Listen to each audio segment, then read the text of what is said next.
Again, this game is beautiful. Like, it truly is.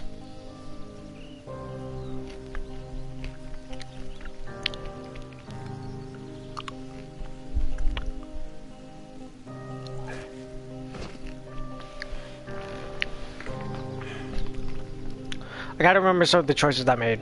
Okay. During the summers, you and Julia enjoy a walking bucket at night. There's a festival in town. It brings in folks from faraway places. One of them tries to mug you with a knife. Bucket gets kicked. Fuck the dog! Julia yells. She gets flustered and has trouble speaking when she is stressed. You confront the attacker.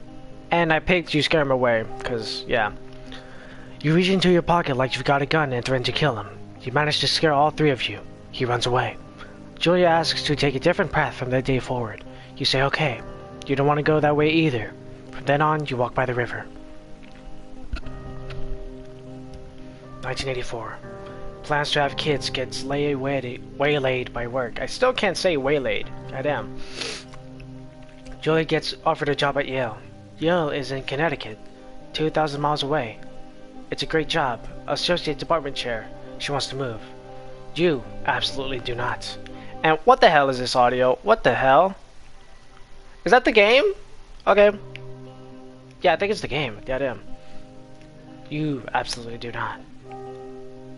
Agree if she commutes back and forth. You ask her if she'll commute back and forth. You don't want to move to Connecticut. She says that it'll be hard, but she'll do it if you won't move.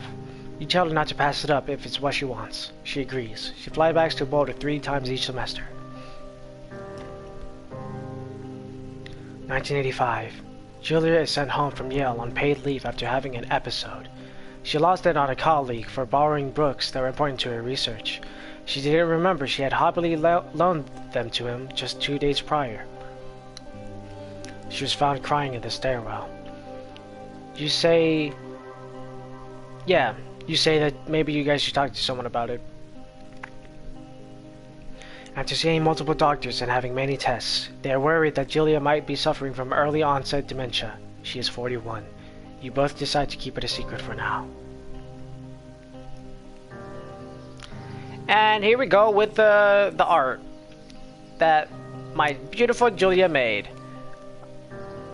So pretty. And there's the penis. Haha, everybody loves penis. It's funny. Bucket is getting older. Julia comments that it's kind of nice because he gets in less trouble around the house.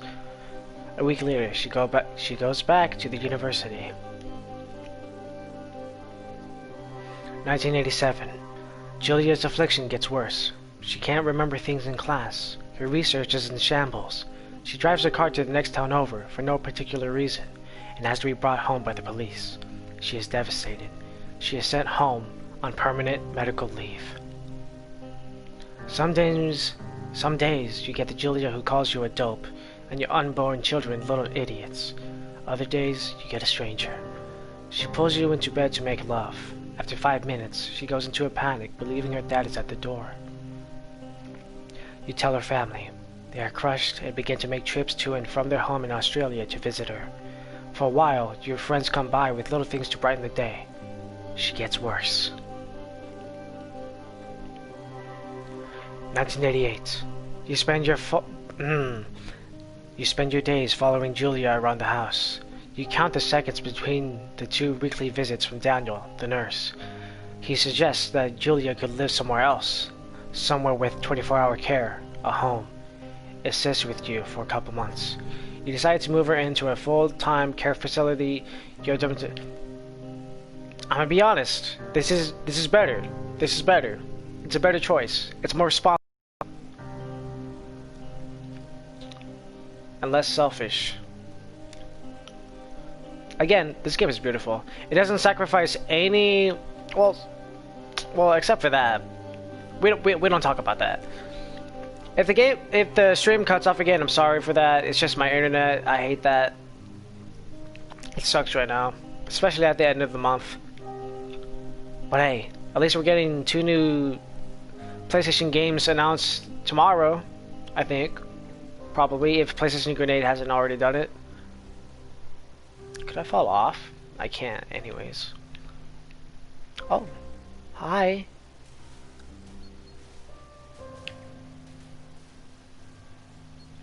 Cool.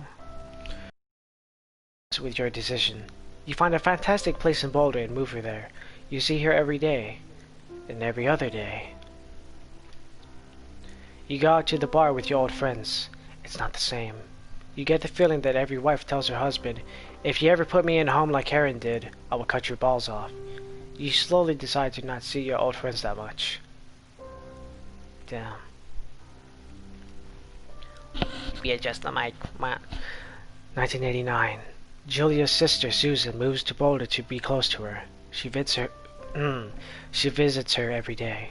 You go with her some of the time. Susan buys you an old typewriter and urges you to use it if you won't see a therapist. You won't. You've always really liked Susan. Months go by. Bucket dies. Julia doesn't remember him when you tell her. Sometimes it takes her a minute to lock in on you. In the back of your mind, you believe it's because you see her less and less. And seeing her less and less makes her forget you more, you think. Summer is coming, and you see an ad in the paper for a job. You take it.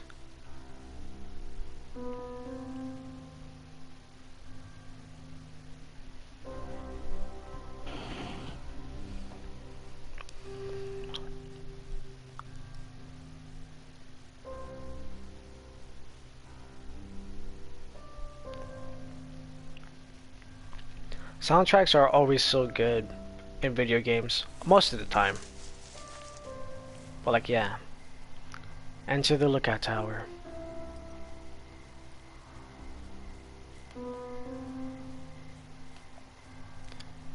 It's good to be back to this game, man.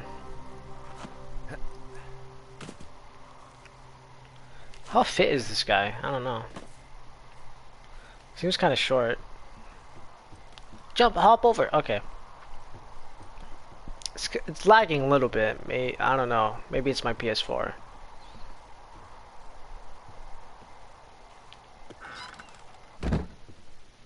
Turn on the power.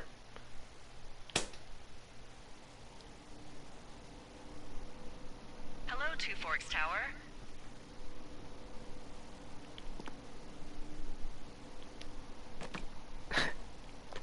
Hello? Two Forks Tower. I'm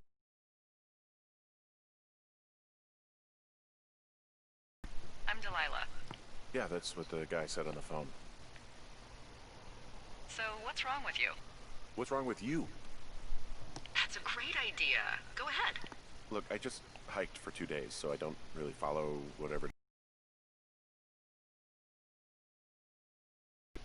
Fine, then can I sleep forever?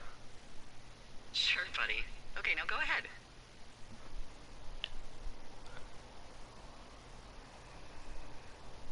Okay, you're probably out here because nobody back home can stand you.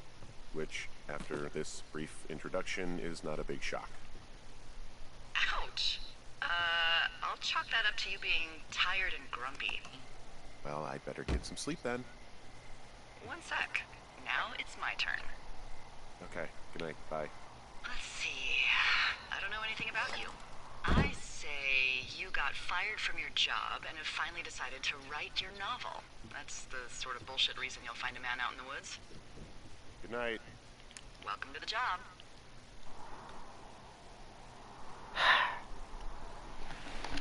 Day 1. Firewatch, man.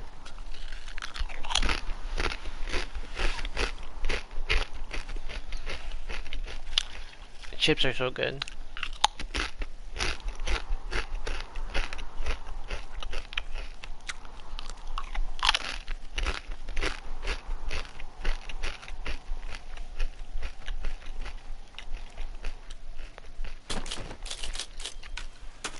Good morning, Henry. Well, I guess good afternoon.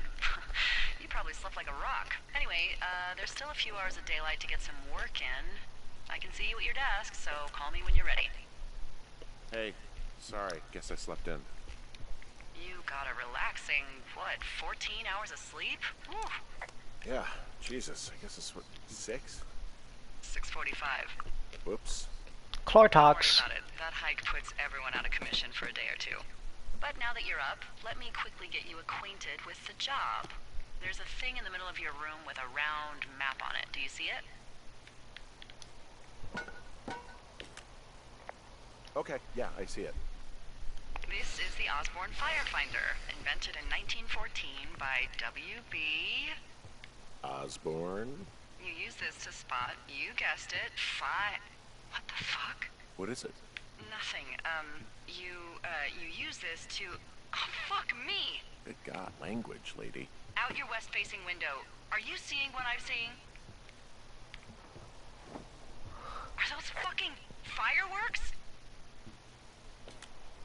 Whoa, that's not legal, right? No. You need to get down there right now and stop them.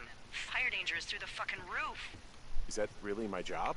Your job is whatever I say it is. Look, the closest ranger is like 2 days away. Damn. Go down there and set them straight. Do I write him a ticket? Easy there, Dirty Harry. Well, Get going. You'll probably need a rope to get down the shale between you and the lake, if I remember right. There should be one in the supply box on the way. The code is 1234. It's actually that for all of them. secure. Shut up. Love it. Secure.